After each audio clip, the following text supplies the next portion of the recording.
Super hit ഡയറക്ടറിന് Annie's കിച്ചണിലേക്ക് സ്വാഗതം എന്ന് തന്നെ പറയാം അല്ലേ? പേര് നിജു, മാത്സിന്റെ പ്രൊഫസറാണ്. കേട്ട അറിവേ ഉള്ളൂ കേട്ടോ. ഈ പ്രോഗ്രാം കാണാറുണ്ടോ? കാണാറുണ്ട്. കഴിഞ്ഞ പ്രോഗ്രാംസ് ഒക്കെ നിജു കണ്ടോ? കണ്ടിട്ടുണ്ടായിരുന്നു. വിമൽ കണ്ടോ? ഇല്ലല്ലേ, തിരക്കിന്റെ ഇടയിൽ സമയം കിട്ടി. ആണോ? തിരക്കിന്റെ ഇടയിൽ സമയം കിട്ടി കാണത്തില്ല എന്നറിയാം. നിത്യ പ്രേക്ഷകരായ ഒരാളോട് ചോദിച്ചോ ചെയ്യണേ, ഈ ആനീസ് കിച്ചന്റെ പ്രത്യേകത എന്നാണെന്നറിയാവോ? ടീച്ചറോട് തിരിച്ചു ചോദിക്കാൻ കിട്ടുന്ന ഒരു അവസരം പാഴാക്കാൻ പറ്റത്തില്ല. അറിയോ? ഗസ്റ്റുകളെ വിളിച്ചിട്ട് ഒരു കുടുംബ സാധാരണ നാട്ടുവർത്തമാനം പറയുന്ന കണക്കാ സംസാരിക്കുന്നത്. ശരി കേട്ടോ, ടീച്ചർ ആയാലും ഉത്തരം പറയൂട്ടോ. അല്ല പിന്നെ എനിക്ക് ഇവിടെ നിന്നൊന്നും വിവനോട് വിശേഷം ചോദിച്ചാൽ ഒക്കത്തില്ല. വരൂ, നമുക്ക് ഇരുന്ന് വർത്താനം പറയാം. എന്തൊക്കെയാ വിശേഷങ്ങൾ? വീട്ടിലുള്ള വിശേഷവും വിമൽ എങ്ങനെയാണെന്നും ഒക്കെ ഞങ്ങൾക്ക് അറിയണ്ടേ. ഇപ്പൊ പുതിയൊരു എന്നാ പറയുന്നത്, ഒരു പുതിയൊരു ഡയറക്ടർ ആയതുകൊണ്ട് ഞങ്ങൾക്ക് കൂടുതൽ വിശേഷങ്ങളൊന്നും അറിയത്തില്ല. അപ്പം വിമലിന്റെ വീട് എവിടെയാ, എന്താണ് എന്നൊക്കെ ഞങ്ങൾക്കൊന്ന് ഡീറ്റെയിൽ പറഞ്ഞു തരൂ.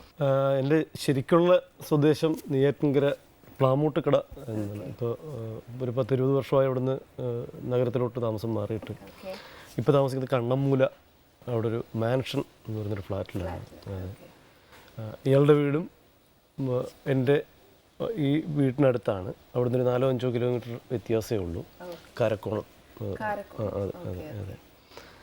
വിമൽ എവിടെയാ പഠിച്ചതൊക്കെ? അവിടെ തന്നെയാണോ? അല്ല, ഞാൻ എൻ്റെ ബിരുദം ചെമ്പഴന്തി SM കോളേജിലായിരുന്നു. അവിടുന്ന് മനഃശാസ്ത്രത്തിൽ ബിരുദം. ഇനിയിപ്പോൾ എനിക്ക് ശരിക്കും പറഞ്ഞാൽ വിമലിന്റെ മുമ്പിൽ ഇരിക്കാൻ എനിക്ക് പേടിയാവുന്നു. ഈ സൈക്കോളജി പഠിച്ചവരുടെ മുമ്പിലൊക്കെ ഇരിക്കാൻ ഇച്ചിരി പേടിയാന്ന് പറയും. മനഃശാസ്ത്രം ഇങ്ങനെയൊക്കെ ഹിപ്നോട്ടൈസ് ഒക്കെ ചെയ്ത് എന്നെ വല്ല മനസ്സിലാക്കി എടുത്ത് തന്നെ എടുക്കും അല്ലേ? ഹിപ്നോട്ടൈസ് ചെയ്യട്ടാ? വേണ്ട, ഇപ്പം വേണ്ട. എന്റെ അതിശയപ്പത്തിരി കൈ ചെയ്യുമ്പോ ചിലപ്പം ഹിപ്നോട്ടൈസ് ആയിപ്പോ. ഷായിച്ചേട്ടൻ ഞാൻ ഞെട്ടിക്കട്ടെ?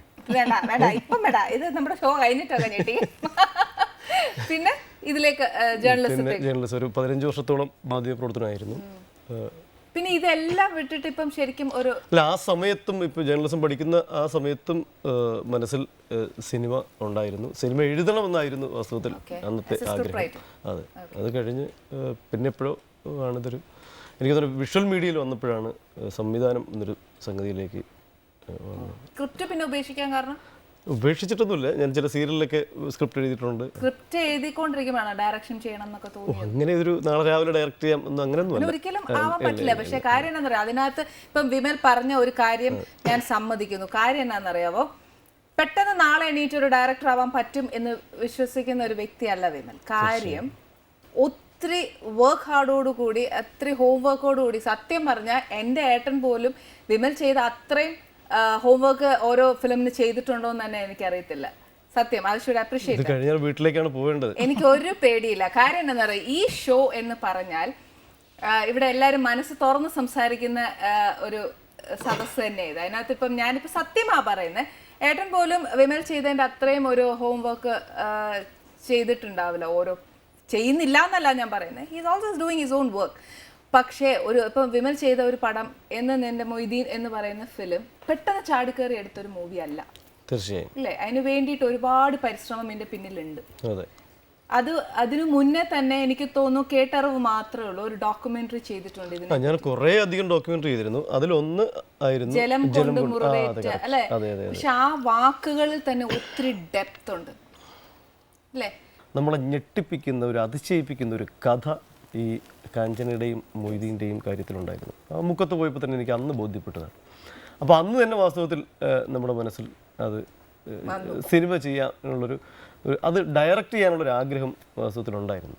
പിന്നെ അത് കുറേശ്ശെ സംസാരിച്ചും ഒക്കെ 2009 മുതൽ ഞാൻ അതിനുവേണ്ടി അങ്ങോട്ട് പരിശ്രമിച്ച് മാറുകയായിരുന്നു. ശരിക്കും വിമൽ, ഞാനൊരു കാര്യം ചോദിക്കട്ടെ. ഇതിപ്പം എനിക്ക് തോന്നുന്നു ഒരു 60s നടന്ന ഒരു ലവ് സ്റ്റോറിയാണെന്ന് തോന്നുന്നു അല്ലേ? കാഞ്ചനമാലയും മൊയ്തീൻ്റെയും കൂടെ അല്ലേ? ഇപ്പം ആ പടം എടുത്താൽ ഹിറ്റാവും എന്നുള്ളൊരു കോൺഫിഡൻസ് ഉള്ളത് കൊണ്ടാണോ വിമൽ അത് ചെയ്തത്? വാസ്തവത്തിൽ നമ്മൾ ഈ സംസാരിക്കുന്ന ഈ നിമിഷം വരെ ഇത് ഒരു പരാജയമാവുമോ അല്ലെങ്കിൽ ഇതിൻ്റെ ഭാവി എന്താവും, അങ്ങനെ സത്യത്തിൽ എനിക്കോ ഇതിൻ്റെ നിർമ്മാതാക്കൾക്കോ അല്ലെങ്കിൽ പൃഥ്വിക്കോ ഞങ്ങൾക്ക് ആർക്കും അങ്ങനൊരു തോന്നൽ വാസ്തവത്തിൽ ഉണ്ടായിരുന്നില്ല.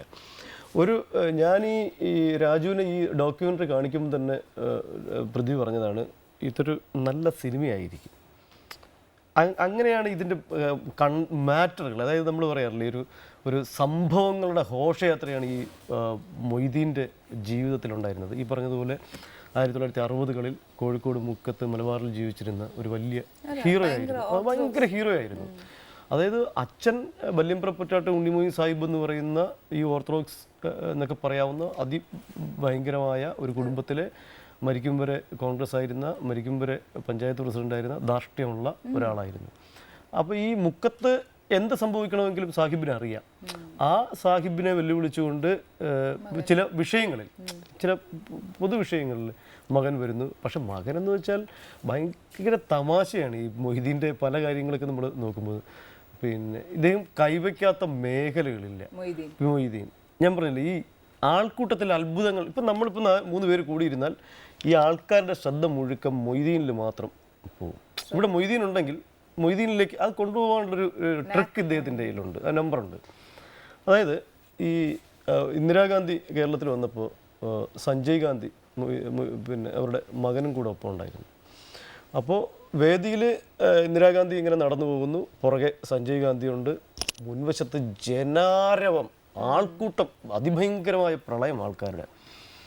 അപ്പോൾ എല്ലാ ശ്രദ്ധയും ഇന്ദിരാഗാന്ധിയിലാണല്ലോ. പെട്ടെന്ന് ആ ബാക്കിൽ നടന്നുപോയി സഞ്ജയ് ഗാന്ധി തിരിഞ്ഞിട്ട് ആൾക്കൂട്ടത്തിനിടയിൽ നോക്കിയിട്ട് ഹായ് മൊയ്തീനെ എന്ന് വിളിച്ചു. സഞ്ജയ് ഗാന്ധി വിളിച്ചു മൊയ്തീനെ. അപ്പോൾ ഈ ശ്രദ്ധ, പിന്നെ അവിടെ ഹീറോ സഞ്ജയ് ഗാന്ധിയോ അല്ലെങ്കിൽ ഇന്ദിരാഗാന്ധിയോ അല്ല, അവിടെ മൊയ്തീനായിരുന്നു ഹീറോ. ഇതായിരുന്നു മൊയ്തീൻ്റെ ചില അതായത് ഞാൻ പറഞ്ഞത് ഇന്ദിരാഗാന്ധി മുതൽ വി ഗിരി അങ്ങനെ ഇദ്ദേഹത്തിന് ഇല്ലാത്ത ബന്ധങ്ങളില്ല, അറിയാത്ത ഭാഷകളില്ല, അറിയാത്ത നാടുകളില്ല. അങ്ങനെ ഒരു വലിയ സംഭവമായിരുന്നു വാസ്തവത്തിൽ മൊയ്തീൻ. ശരിക്കും നമ്മൾ ഇപ്പം ഞാൻ ഈ പറഞ്ഞ പോലെ ആ ഒരു ഡിഫറൻസ് മനസ്സിലായി. ആ ഒരു 60s-ലെയും 2015-ലെയും ഒരു കാലഘട്ട ഡിഫറൻസ് ഉണ്ടല്ലോ, എത്രയായാലും ഉണ്ടാവും. അപ്പോൾ ഈ പ്രൊഡ്യൂസേഴ്സിനെ കൊണ്ട് അത് കാണുമ്പോഴും ഒക്കെ ഉള്ള അവർക്കുണ്ടാവുന്ന ഒരു കോൺഫിഡൻസ്, ഇപ്പം എത്രയായാലും കൊമേഴ്ഷ്യൽ വൈസ് തിങ്ക് ചെയ്യുമ്പോൾ അവർ എത്രയായാലും അതിൻ്റെ പ്രോഫിറ്റ് ചിന്തിക്കാതിരിക്കില്ല. ഈ നിർമ്മാതാക്കൾ ബിനോയ്, രാജി തോമസ്, ഈ സുരേഷ്, ഈ നിർമ്മാതാക്കൾ അവർ സിനിമ ചെയ്യാൻ വേണ്ടി അങ്ങനെ ഇരുന്ന ആൾക്കാരായിരുന്നില്ല. എൻ്റെ ഈ ഡോക്യുമെൻ്ററി ഇവർ കണ്ടു. അപ്പോൾ ഈ ഡോക്യുമെൻ്ററി കണ്ടപ്പോൾ സ്വാഭാവികമായിട്ട് ഞാൻ സിനിമയാക്കാൻ നിർമ്മാതാക്കളെ അന്വേഷിച്ച് നടക്കുന്നു. അപ്പോൾ അവർ വിചാരിച്ചു ചെയ്യുന്നുവെങ്കിൽ അവർക്ക് ഇത് ചെയ്തേക്കാം എന്ന് പറഞ്ഞിട്ടാണ് അവർ രംഗത്തേക്ക് വരുന്നത്. അപ്പോൾ ഇനി ഫ്യൂച്ചറിൽ ഇപ്പം ലവ് ബേസ് ചെയ്താണോ ഇനി ഫിലിംസ് ചെയ്യാൻ പോകുന്നത്, അതോ വേറെ ആറ്റിറ്റ്യൂഡ് ടുവേർഡ്സ്?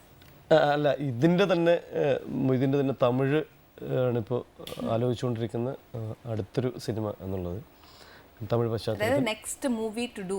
അതെ അതെ എന്നാണ് എൻ്റെ ആഗ്രഹവും അതിനുവേണ്ടിയുള്ള പ്രവർത്തനങ്ങളും നടക്കുന്നത്. അത് എപ്പോൾ എങ്ങനെ എന്നുള്ളത് ഇതുപോലെയൊക്കെ തന്നെ ആയിരിക്കും. മലയാളത്തിലെ ഒരു ആശയം അല്ലെങ്കിൽ അത് ഒരു സംഗതി കുറച്ചു കാലം മുമ്പേ തന്നെ രൂപപ്പെട്ട ഒരെണ്ണമുണ്ട്, ഒരു പുരാണവുമായി ബന്ധപ്പെട്ട ഒന്നാണ്. അതും പ്രണയം ബേസ്ഡ് വല്ലതാണ്. അതിനുള്ളിലും പ്രണയം ഉണ്ട്. ശരിക്കും വിമലിനോട് വർത്താനം പറഞ്ഞിട്ടേ മൊത്തം എനിക്കൊരു ബേസ് പ്രണയം വരുന്നുണ്ട്. ഇനിയിപ്പോ ഞാൻ ശരിക്കും ഒരു ചോദ്യം ചോദിക്കാൻ പോവാ, നിങ്ങൾ തമ്മിൽ വല്ല ലവ് മാരേജ് ഇല്ലായിരുന്നു അല്ലേ? ഈശ്വര, എന്റെ ചോദ്യം വെറുതെ പോയി. പക്ഷെ ഇത്രയൊക്കെ പറഞ്ഞു കേട്ടിട്ട് എനിക്ക് ആ ചോദ്യം ഇങ്ങനെ വന്നു കേട്ടോ. നിങ്ങൾ പ്രണയം കൊണ്ട് മലയാളികളെ ഞെട്ടിപ്പിച്ച ആൾക്കാരല്ലേ നിങ്ങൾ? ഇനിയിപ്പോ നമ്മൾ കൂടുതൽ വിശേഷം പറയുന്നതിന് മുമ്പ് ഞാൻ എന്നാ പറയുന്ന സൈക്കോളജി പഠിച്ചതല്ലേ എന്ന് പറഞ്ഞ പോലെ ഞാൻ ഇനി എൻ്റെ അതിശയപത്രി, അതായത് വേറൊന്നുമല്ല കേട്ടോ, ഞങ്ങൾ ജനങ്ങളെ ഇങ്ങനെ അതിശയിപ്പിച്ച ഒരു ഡയറക്ടർ അല്ലേ ഈ ഒരു സിനിമ, ഒറ്റ സിനിമ കൊണ്ട് ഫസ്റ്റ് മൂവി വെച്ചിട്ട് അതിശയിപ്പിച്ചപ്പോൾ ഞാൻ വിചാരിച്ചു കുറച്ചൊരു ഡിഫറെൻ്റ് ആയിട്ട് വിമലിന് കൊടുക്കാം. ഒന്നാമത്തെ കാര്യം മലബാർ ബേസ്ഡ് ആണ് ഈ സ്റ്റോറി. അപ്പൊ അതെല്ലാം കൂടെ മിക്സ് ചെയ്തിട്ട് ഞാൻ ഈ ഭക്ഷണവും കൂടെ ഒന്ന് മലബാർ മിക്സ് ചെയ്തൊന്ന് തരാന്ന് വിചാരിച്ചു. അതായത് ഇത് ഞാൻ അതിശയിപ്പിച്ചതിന് പിന്നിൽ കുറച്ചധികം പ്രീ പ്രൊഡക്ഷൻ ഉണ്ടായിരുന്നു. ഇങ്ങനെ പ്രീ പ്രൊഡക്ഷൻ ഉണ്ടോ ഈ അതിശയപത്രിക്ക് പിന്നിൽ? ഇല്ലാതൊന്നുമില്ലല്ലോ.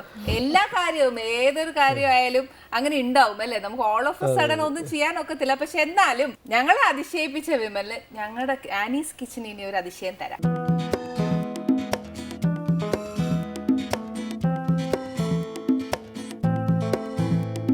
മലബാർ പോയിട്ട് കഴിച്ചിട്ടുണ്ടോന്ന് അറിയില്ല, അതിശയപത്രി കഴിച്ചിട്ടുണ്ടോ? അതിശയപത്രി കഴിച്ചിട്ടില്ല. ഇല്ല അല്ലേ? അപ്പൊ ആനീസ് കിച്ചണിലെ ഞങ്ങളുടെ അതിശയപത്രി ഒന്ന് കഴിച്ചു നോക്കൂ. അതിശയങ്ങളുടെ അതെ, ഇപ്പൊ വിമൽ ഞങ്ങളെയൊക്കെ അതിശയിപ്പിച്ചില്ലേ, അതേപോലെ ഞങ്ങൾക്ക് ഒന്ന് അതിശയിപ്പിക്കാൻ പറ്റുമോ നോക്കണ്ടേ? നോക്കട്ടെ, അതിശയിപ്പിക്കുന്നുണ്ടോ നോക്കട്ടെ.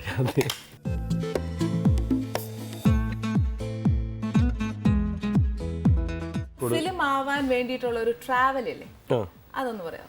ഞാൻ ഈ പറഞ്ഞ പോലെ 2009 ഇത് കാര്യമായിട്ട് ഇതിൻ്റെ എന്താണ് തീർത്തും ചെയ്തേ മതിയാവും, അല്ലെങ്കിൽ ആ തരത്തിൽ ഇത് പൂർത്തീകരിച്ചെടുക്കണം എന്ന ആഗ്രഹത്തോടുകൂടി തിരുവനന്തപുരത്ത് നിന്നും വണ്ടി എടുത്ത് യാത്ര തിരിക്കുന്നത് വീട്ടിൽ നിന്ന്.